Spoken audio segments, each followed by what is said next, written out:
Oh,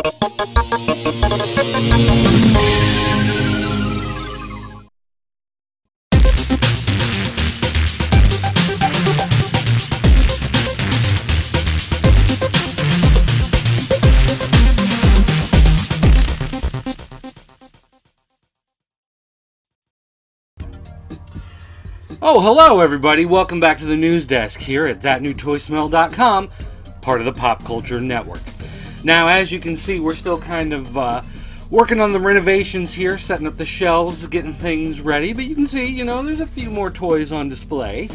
And maybe in the next week or so, we can actually have some kind of set put back together for you guys. But like I said, not using this as an excuse to take time off. We are continuing on with the news desk.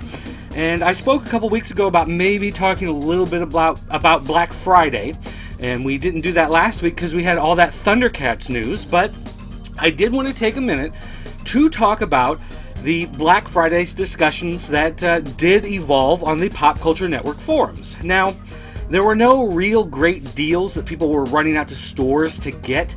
There was nothing all that tremendous out there, except maybe if you wanted to grab Skylanders at Toys R Us, they had some pretty good deals going on there. That's the new video game that comes with the little figures. So that was pretty exciting for some people, but most of the Black Friday news actually revolved around MattyCollector.com.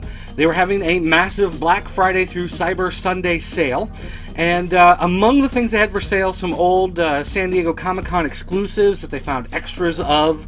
They had Ghostbusters figures on sale again, and they had a lot of Masters of the Universe Classics figures for very cheap. Now, what do I mean by cheap? Well, a lot of them were $10. That's half price. That's a pretty good price for getting Masters of the Universe Classics figures.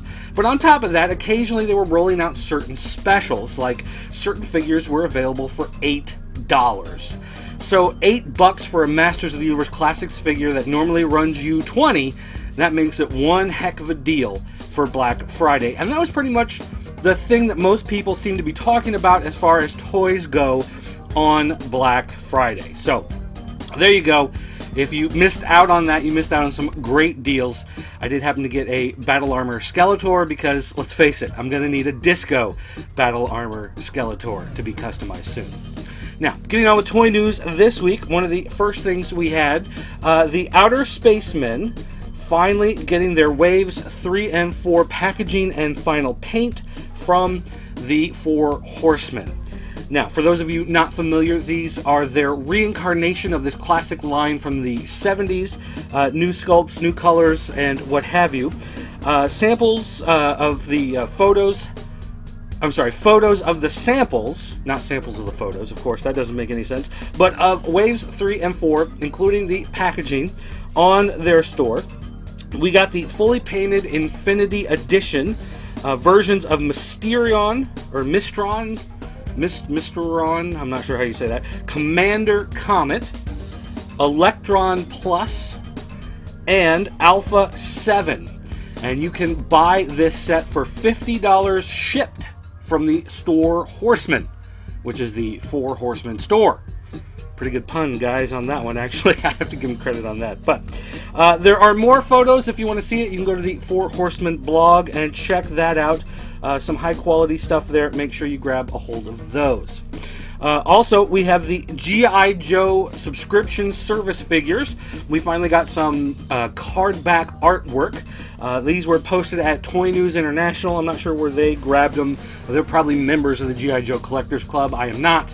But if someone would like to pay my $50 in and pay $20 to $25 for all the figures, I'll be more than happy to take them. But we do have the artwork, which is modeled after the 25th anniversary card backs. So these are not going to look like the current toys on the shelf. These are not going to look like the movie versions, but going back before that, the 25th anniversary was the one that seemed to resonate the most with fans, get them excited back in the line again, and so that's what they're going for on these Collectors Club art backs. Plus, we're finally seeing the artwork for Iron Claw, which is one figure that I'd really like to get my hands on, but the barrier of entry is just too high for me to get into this line. But maybe if I want to run across one at some point, perhaps on eBay, that's not too outrageously priced, I might be able to put my hands on it. One other piece of news for everybody who joined the Kickstarter project for the OMFG Figures, the little muscle-looking guys. They did put one of the lines up on the store for Onell Designs. He's the guy who does the Glios system, all those neat interchanging figure pieces. And it was the powder blue, I forget what name they actually used for it, but that set was available. It went on sale on Black Friday, and amazingly enough, it was still on sale a couple days later, so hopefully those of you who wanted it got your hands on it. Also, when you go to Onell's store, it's kind of hard to just buy one thing, you know what I'm saying? So you can fill up your cart with some other great stuff and get some neat product. But for those of you who paid your money on Kickstarter, you're at least getting one set, maybe two sets, maybe three sets of colors, depending on how much money you were willing to throw down. But for those of you that just wanted to pick up a set, it was $12 to pick up that blue color set. So pretty good deal as far as those go. Now, here on the news desk, one thing that we will do is respond to our viewers.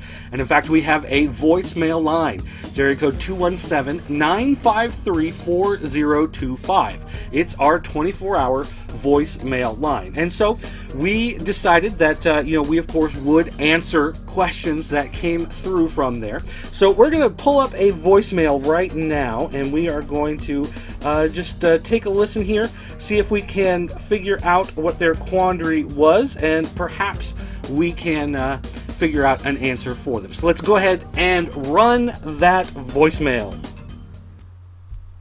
Hello, my name is Rob Meglio. I'm a collector from Connecticut. Just saw your Last Action Hero video.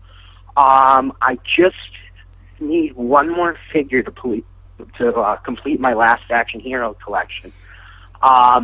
One problem though, and I was just noticing in your video, you have a undercover Jack with the white chain and cuffs, and I know they make one with a black chain as well. I just found that out a couple days ago, and I'm just wondering which variation came out first, because I know there's a variation on the Benedict figure with the opened and closed suitcase. I know the closed suitcase came out first, but for the undercover Jack, which variation was first, black chain or white chain?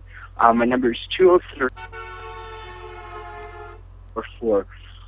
Anyways, keep up on the videos, and I'm glad that there's people like you on YouTube. I think we need more channels like this. Thank you. Bye. Okay, well, thanks for the voicemail there. First of all, let me just say, I don't know. I don't have an answer to that. I didn't do that particular video for the Pop Culture Network. I'll pass this along to Pixel Dan. He's the guy you probably wanted to get a hold of in the first place anyway.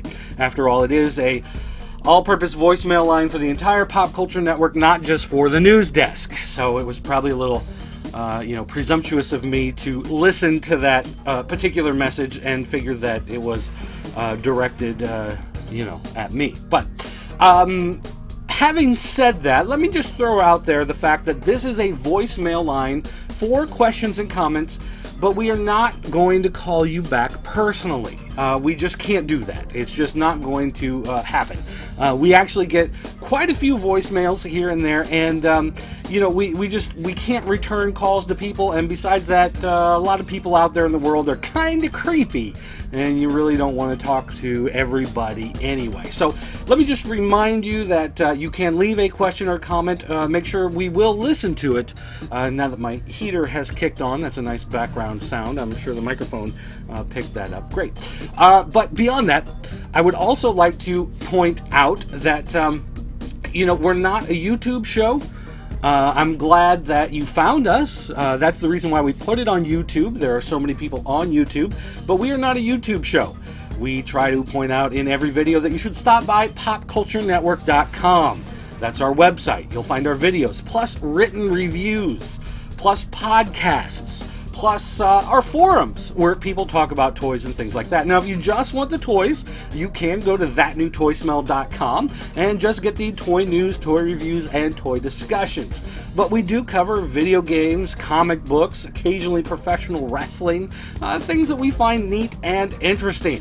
So don't forget, we are not just hanging out on YouTube. After all, YouTube is a hive of scum and villainy, and we try to avoid going there and reading any comments or questions posted on YouTube as much as possible. But yes, we do fail sometimes and go to YouTube and look at what's written there. But for the most part, if you want a reply, and actually a personal reply, make sure you post on the forums at popculturenetwork.com. We all troll the forums from time to time.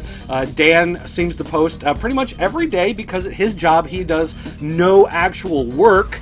He just looks at the forums. Ryan Porter posts pretty regularly. I post, once or twice a week. I go on there and kind of see what's going on. Killing,